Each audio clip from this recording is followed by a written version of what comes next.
October 21ರಂದು Raichur ಗ್ರಾಮೀಣ ಕ್ಷೇತ್ರಕ್ಕೆ ಭಾರತ್ ಜೋಡೋ ಯಾತ್ರೆ ಆಗಮಿಸಲಿದೆ. ಆಂಧ್ರಪ್ರದೇಶದ ಮಂತ್ರಾಲಯದ ಮೂಲಕ ರಾಯಚೂರಿಗೆ ಆಗಮಿಸಲಿದ್ದು ಬೆಳಗ್ಗೆ 7 ತುಂಗಭದ್ರಾ ಬ್ರಿಡ್ಜ್ ಬಳಿಯಲ್ಲಿ ರಾಹುಲ್ ಗಾಂಧಿಗೆ ಸ್ವಾಗತ ಕೋರೋದಕ್ಕೆ ತಯಾರಿಯನ್ನ ಮಾಡಿಕೊಳ್ಳಲಾಗಿದೆ.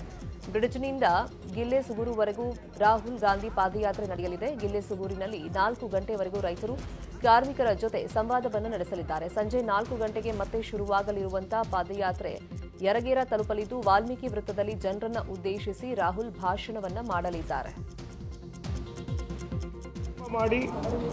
ನನ್ನ ರಾಯಚೂರು ಗ್ರಾಮೀಣ ವಿಧಾನಸಭಾ ಕ್ಷೇತ್ರ ರಾಯಚೂರು ಜಿಲ್ಲೆಗೆ ಇದೇ ತಿಂಗಳ 21ನೇ ತಾರೀಕಿಗೆ ಬೆಳಗ್ಗೆ 7 ತುಂಗಭದ್ರಾ ಬ್ರಿಡ್ಜಿಗೆ ಅವ್ರು ಬರ್ತಾರೆ. ಅಲ್ಲಿಂದ ಅವ್ರನ್ನ ನಮ್ಮ ಜಿಲ್ಲೆಯ ಎಲ್ಲ ಕಾಂಗ್ರೆಸ್ ಪಕ್ಷದ ಎಲ್ಲ ಹಿರಿಯ ನಾಯಕರುಗಳು ನಾವು ಒಟ್ಟಾಗಿ ಸೇರಿ ಹೋಗಿ ಅವ್ರನ್ನ ಸ್ವಾಗತಿಸಿ ಅಲ್ಲಿಂದ ಗಿಲೆಸುಗೂರುವರೆಗೆ. ಇವರು ಬರೀ 10 ಜೆರ್ಸಿ ಹಸುಗಳಿಂದ ವರ್ಷಕ್ಕೆ 18 ಲಕ್ಷ ಸಂಪಾದನೆ ಮಾಡ್ತಾರೆ. ನೀವು ಕಲಿಬೇಕಾ ಅವರಿಂದ? ಫ್ರೀಡಮ್ ಆ್ಯಪನ್ನು ಈಗಲೇ ಡೌನ್ಲೋಡ್ ಮಾಡಿ. ಪಾದಯಾತ್ರೆ ಮುಖಾಂತರ ಬಂದು ಅಲ್ಲಿ 10:30ಯಿಂದ 11 ಗಂಟೆಗೆ ಲಂಚ್ ಪಾಯಿಂಟಿಗೆ ಅಲ್ಲಿ ಹೋಗ್ತಾರೆ. ಅಲ್ಲಿ 4 ಗಂಟೆವರೆಗೆ ಅದೇ ಕ್ಯಾಂಪಸ್ನಲ್ಲಿ ಇರ್ತಾರೆ. ಯಾದಗಿರಿಯಲ್ಲಿ ಇಂದು ಬಿಜೆಪಿ ಜನಸಂಕಲ್ಪ ಯಾತ್ರೆ ನಡೆಯಲಿದೆ. ಯಾದಗಿರಿಯ ಸುರಪುರ ತಾಲೂಕಿನ ಹುಣಸಗಿ ಪಟ್ಟಣದಲ್ಲಿ ಬಿಜೆಪಿ ಶಕ್ತಿ ಪ್ರದರ್ಶನ ಮಾಡಲಿದೆ. ಸಿಎಂ ಬೊಮ್ಮಾಯಿ, ಬಿಎಸ್ವೈ ಸೇರಿದಂತೆ ಹಲವು ಬಿಜೆಪಿ ನಾಯಕರು ಸಮಾವೇಶದಲ್ಲಿ ಪಾಲ್ಗೊಳ್ತಾ ಇದ್ದಾರೆ. ಸಿಎಂ ಆಗಮನದ ಹಿನ್ನೆಲೆಯಲ್ಲಿ ಮಧುವಣಗಿತ್ತಿಯಂತೆ ಹುಣಸಗಿ ಪಟ್ಟಣ ಕಂಗೊಳಿಸ್ತಾ ಇದೆ. ಬ್ಯಾನರ್, ಬಂಟಿಂಗ್ಸ್, ಭರಾಟೆ ಜೋರಾಗಿದೆ. ಸ್ಥಳಕ್ಕೆ ಭೇಟಿ ನೀಡಿದ ಶಾಸಕ ರಾಜುಗೌಡ ವೇದಿಕೆ ಸೇರಿದಂತೆ ಎಲ್ಲವನ್ನೂ ಪರಿಶೀಲನೆ ಮಾಡಿದ್ದಾರೆ. ಮುಖ್ಯಮಂತ್ರಿಗಳಾದಂಥ ಬಸವರಾಜ ಬೊಮ್ಮಾಯಿಯವರು, ನೆಚ್ಚಿನ ಹಿಂದಿನ ಮುಖ್ಯಮಂತ್ರಿಗಳಂತ ಯಡಿಯೂರಪ್ಪ ಸಾಹೇಬರು ಮತ್ತು ಗೋವಿಂದ ಕಾರಜೋಳ ಸರ್ ಅವರು, ಶ್ರೀರಾಮುಲು ಅಣ್ಣವರು, ಬೈರತಿ ಬಸವರಾಜನವರು, ಪ್ರಭು ಚವ್ಹಾಣವರು, MP ರಾಜ ಅಂಬರೀಶ್ ನಾಯ್ಕ ಸಾಹೇಬರು ಎಲ್ಲರೂ ಬರ್ತಿದ್ದಾರೆ. ಬಸವಣ್ಣಪ್ಪನ ನಾಡಿನಾಗಿದ್ದೀವಿ ರೀ, ಹಂಗಾಗಿ ಎಲ್ಲ ಜಾತಿ ಜನಾಂಗದವ್ರನ್ನೂ ತೊಗೊಂಡೋಗೋಂಥ ಒಂದು ಕೆಲಸವನ್ನು ಮಾಡಾಕತ್ತೀವಿ. ಅವ್ರನ್ನೆಲ್ಲರನ್ನೂ ಕರ್ಕೊಂಡು ಹೋಗಿ ವೇದಿಕೆ ಮೇಲೂ ಎಲ್ಲ ಜಾತಿ ಜನಾಂಗದ ಸಂಬಂಧಪಟ್ಟಂಥ ಎಲ್ಲ ಮುಖಂಡರು ಇರ್ತಾರೆ. ಹಿಂಗಾಗಿ ಎಲ್ಲರನ್ನೂ ತೊಗೊಂಡು ಹೋಗೋಂಥ ಒಂದು ಕೆಲಸ ನಾವು ಮಾಡ್ತಿದ್ವಿ. ನಾವು ನೋಡ್ರಿ BJPಗೆ ನಮಗೆ ಒಂದು ಸಣ್ಣದು ಮಾಡಿ ಕುಂದಿರ್ಸ್ತಾರೆ, ನಮಗಿಷ್ಟು ಟ್ರೈನ್ ಮಾಡ್ತಾರೆ.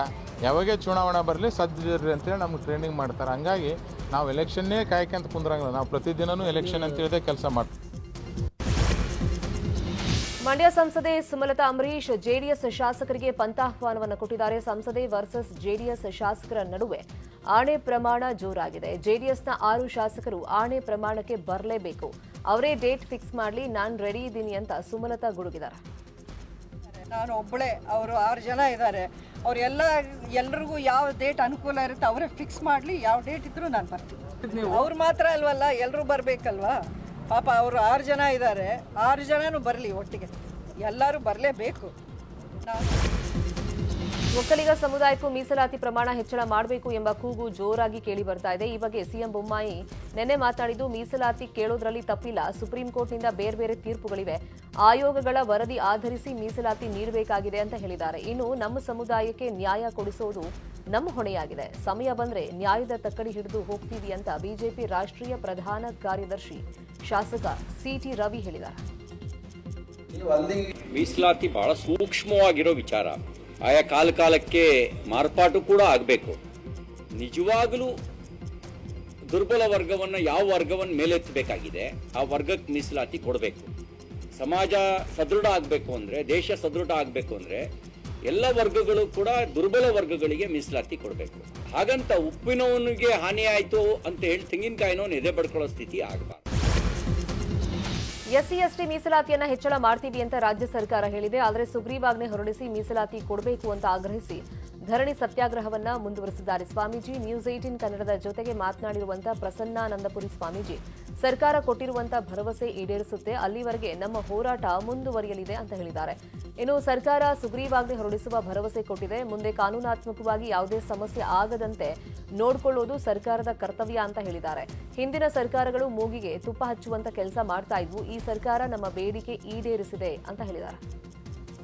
ಇದನ್ನು ನಾವು ಕೊಡಬೇಕನ್ನುವಂಥದ್ದು ನಮ್ಮ ಬದ್ಧತೆ ಏನಿದೆ, ಅದು ಈ ಸಮುದಾಯಗಳಿಗೆ ಒಂದು ಕಾನೂನು ಚೌಕಟ್ಟೊಳಗೆ ನಾಳೆ ಏನು ಹೆಚ್ಚು ಕಡಿಮೆ ಆಗಬಾರ್ದು ಅನ್ನೋ ಕಾರಣಕ್ಕೋಸ್ಕರ ಸನ್ಮಾನ್ಯ ಮುಖ್ಯಮಂತ್ರಿಗಳು ಒಂದು ಸುಗ್ರೀವಾಜ್ಞೆ ಮುಖಾಂತರ ಇದನ್ನು ಎಕ್ಸಿಕ್ಯೂಟಿವ್ ಆರ್ಡರ್ ಹೊರಡಿಸಬೇಕು ಅಂಥೇಳಿ ಅವರು ಮೊನ್ನೆ ತೀರ್ಮಾನ ತೆಗೆದುಕೊಂಡಿದ್ದಾರೆ. ಹೀಗಾಗಿ ಆ ಒಂದು ಎಕ್ಸಿಕ್ಯೂಟಿವ್ ಆರ್ಡರ್ ಹೊರಡಿಸಿದ ಮೇಲೆ ಆದೇಶ ಪ್ರತಿ ಬಂದ ಮೇಲೆ